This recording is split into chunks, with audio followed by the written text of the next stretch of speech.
আজ আমি পনির বাটা মশলা বানাবো। তেল 4 চামচ সর্ষের তেল নিয়েছি, হলুদ নিয়েছি, কাশ্মীরি লঙ্কা নিয়েছি, নুন নিয়েছি। ভালো করে ফেটিয়ে পনিরটা আমি ভালো করে ম্যারিনেট করে নেব, ভালো করে কোটিং করব। এখানে 200 গ্রাম পনির নিয়েছি বন্ধুরা, দিয়ে আমি রেখে দেবো কিছুক্ষণের জন্য। দিয়ে প্যান গরম করে পনিরটা ভেজে নেব। সেই তেলে 2টো পেঁয়াজ কুচি, 2টো টমেটো, 8-9টা রসুন, 1 মুঠো কাজু, নুন, কাশ্মীরি লঙ্কা আর গোলমরিচ গুঁড়ো দিয়ে ঠান্ডা করে 4 চামচ দই দিয়ে আমি পেস্ট করে নেব।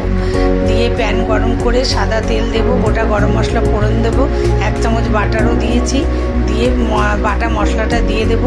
দিয়ে ফুটে উঠলে 1 চামচ চিনি দিয়ে দেব। দিয়ে ভালো করে ফুটে উঠলে পনিরটা অ্যাড করব, হালকা হাতে নেড়ে নেব।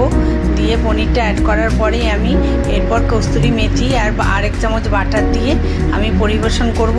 বন্ধুরা বানিয়ে খাবেন, এটা নান, পরোটা, রুটি সবার সাথেই খাওয়া যাবে।